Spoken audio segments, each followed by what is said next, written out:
Muito obrigado por ter a oportunidade de me dirigir à Comissão de Relações Exteriores e Defesa Nacional do Senado. Eu estou indicado pela Presidência da República para assumir a embaixada em Chipre. Gostaria de fazer notar aqui a presença da embaixadora de Chipre em Brasília, Marta Mavromati, que, a pedido e por especial convite da comissão, está aqui nos dando o prazer da sua presença. Falar sobre Chipre é difícil começar. Poucos países despertaram tanto a cobiça dos conquistadores estrangeiros quanto Chipre, em todo o desenrolar da sua história. Desde os tempos das cidades gregas, das cidades-estado gregas, passando pela conquista romana de todo o Mediterrâneo, Chipre, inclusive, foi um presente pessoal de Marco Antônio a Cleópatra, quando houve a invasão daquela região pelas tropas romanas. Depois foi importantíssimo a volta à ótica grega com a dominação bizantina da região. Depois os cruzados estiveram em Chipre, depois os venezianos e, por fim, os otomanos que dominaram toda aquela parte do Mediterrâneo Oriental também estiveram com a dominação sobre Chipre. Mas, recentemente, trazendo um pouco a cena cipriota para os nossos tempos, quando houve a debacle do Império Otomano, a data de 1878 foi uma data muito importante para a história de Chipre, que é que, enquanto ainda mantida a soberania otomana sobre a ilha de Chipre, o Reino Unido empreendeu uma política de gestão administrativa da ilha, muito embora ainda estivesse sob a soberania titular do Império Otomano. Houve mais uma anglização da ilha depois de 1878, até que em 1914, com a Primeira Guerra Mundial, a dominação inglesa foi total. Sabemos que as colônias dos países que foram perdedores na Primeira Guerra Mundial reverteram para a administração da Liga das Nações naquela época, que empreendeu a distribuição de várias colônias, entre elas Chipre, que tocou a administração inglesa. E desde esse primeiro momento havia uma preocupação cipriota de uma definição da sua civilização grega. Desde o momento em que as primeiras manifestações de união de Chipre com a Grécia, o que se chamou de ênosis, me desculpe a pronúncia, a embaixadora.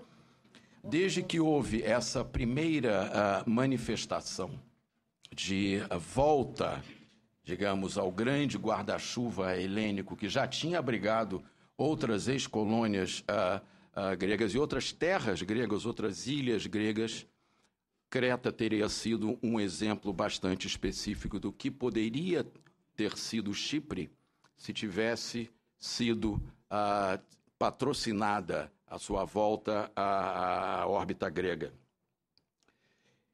E em 1900, as primeiras manifestações pró-união com a Grécia, que se iniciaram nos anos 30, levaram a vários distúrbios de rua com a maioria grega, que se manifestava sempre com a esperança de voltar a constituir o Estado grego, provocou uma série de crises que até hoje se mantêm vivas naquela ilha. Quando os otomanos deixaram a dominação de Chipre, a parte norte da ilha, especialmente, era habitada por turcos, por étnicos turcos ainda do Império Otomano. Mas havia uma convivência muito grande em todas as partes da ilha entre as duas comunidades, a comunidade grega e a comunidade turca. Não havia uma divisão tão estabelecida como hoje a temos. Mas a posição de Chipre, que dista umas 70 e poucas milhas do litoral turco, do litoral setentrional turco, meridional turco, perdão, sempre significou para a Turquia algo a ser olhado de uma forma muito cuidadosa, não só pela proximidade territorial, como até mesmo pela navegação no canal que separa os dois países da frota turca. Sempre haveria uma preocupação de não nacionalizar nem de uma parte e nem de outra Chipre como uma dependência tanto de Atenas como de Istambul naquela época, de Ankara agora. Em 1959, houve a primeira tentativa de conversa entre as partes. E essas partes foram 4 partes, não somente a comunidade greco-cipriota e a comunidade turco-cipriota, como os próprios gregos e turcos. Haveria sempre, como há até hoje, a presença da Grécia e da Turquia em uma ilha que é um país soberano. Isso até hoje acontece. E é certamente essa posição estratégica ímpar de Chipre que impede o país, depois de 2000 anos de história, de ter sua situação política plenamente decidida. É país independente desde 1960. A independência foi um acordo entre não só a parte turca, a parte grega, mas também como mediador o Reino Unido, a Inglaterra, porque sempre a Inglaterra teve, depois da crise de Suez de 1955, quando Nasser nacionaliza o canal de Suez às expensas das potências europeias, especialmente a Inglaterra modificou a sua visão estratégia militar do Mediterrâneo Oriental e centrou em Chipre a sua base militar mais importante para a região. A Inglaterra até hoje mantém bases militares, são 2 bases militares em 2 penínsulas ao sul de Chipre. Nós temos um pouco mais agora a possibilidade de ver Chipre aumentada ali no mapa. A parte norte, que é a extensão da península que aponta para o litoral do Oriente Médio, a parte norte hoje é dominada pelo que se chamou de República Turca do Norte de Chipre. Essa república foi criada por Rauf Denktash em 1983. Isso foi um gesto unilateral. O único país que reconhece a existência da República do Norte de Chipre da Turquia é a própria Turquia, é o único país. As Nações Unidas recomendaram por várias vezes aos seus membros que não reconhecessem a repartição da ilha em 2 estados distintos.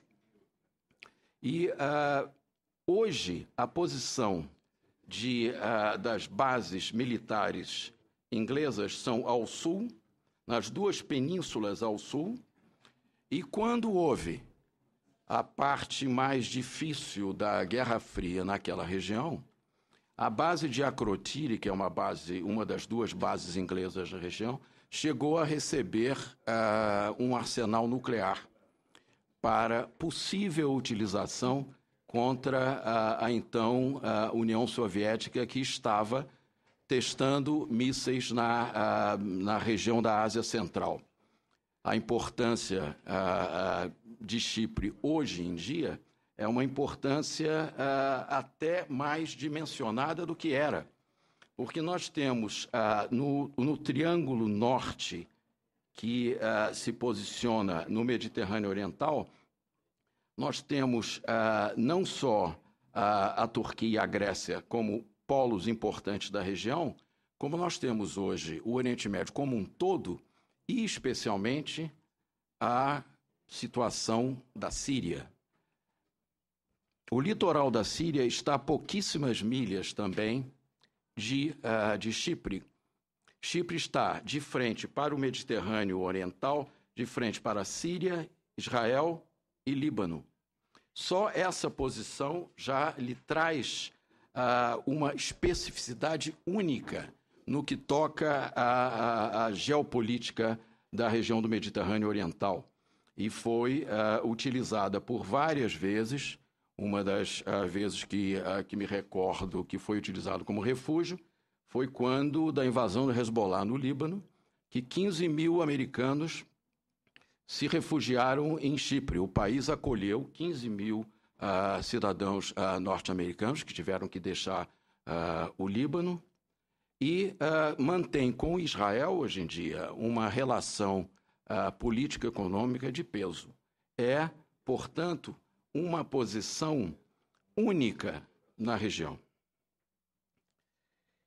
Para lhes dar uma ideia de como estaria hoje a crise de Chipre, poderíamos dizer que nunca esteve tão próxima de uma resolução. Desde 1974, quando houve a invasão militar turca do norte de Chipre, quando houve um êxodo programado da população turca do norte para acolher os turcos cipriotas que estavam ao sul e vice-versa, foram deslocamentos de 200 mil pessoas, 100 mil pessoas de parte a parte.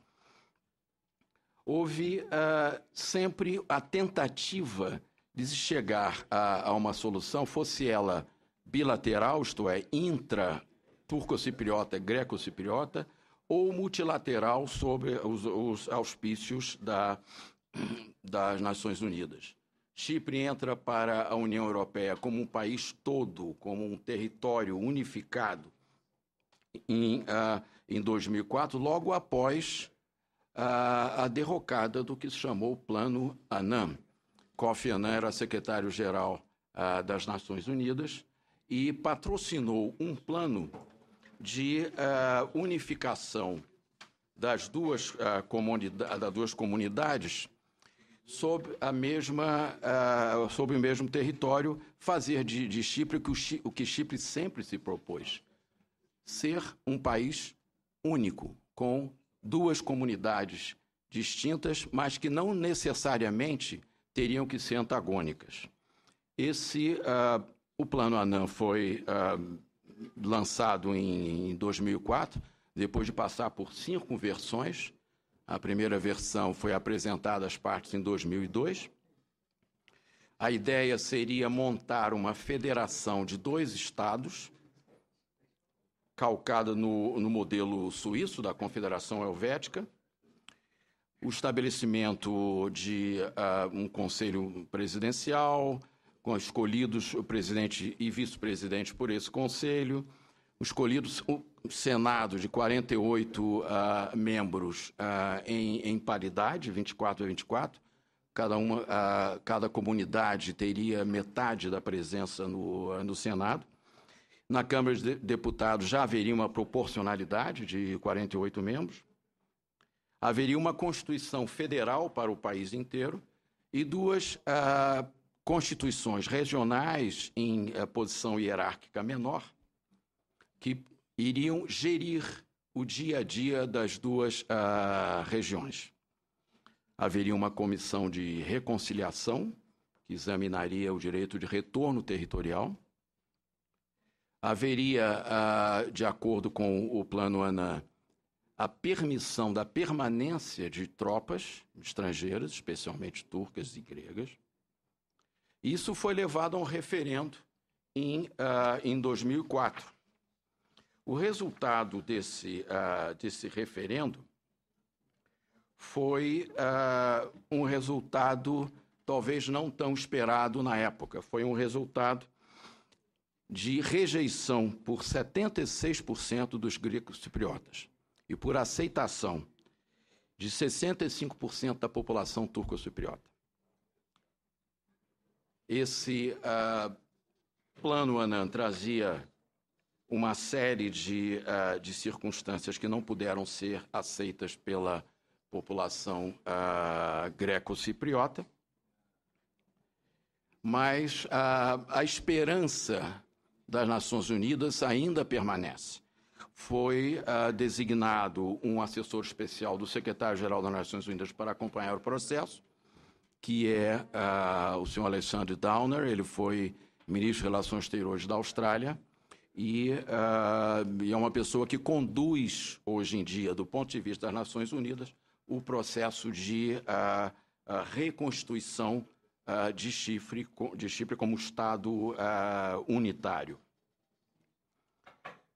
O último passo desse processo foi um jantar organizado por Alexander Downer, que ele próprio chamou de um jantar social, onde não seria discutida política, mas que os dois convidados, que seriam os líderes da comunidade turco-cipriota e o presidente de Chipre, seria praticamente um encontro de boas intenções. Seria um encontro de cortesia, onde não se desceria a itens específicos da agenda.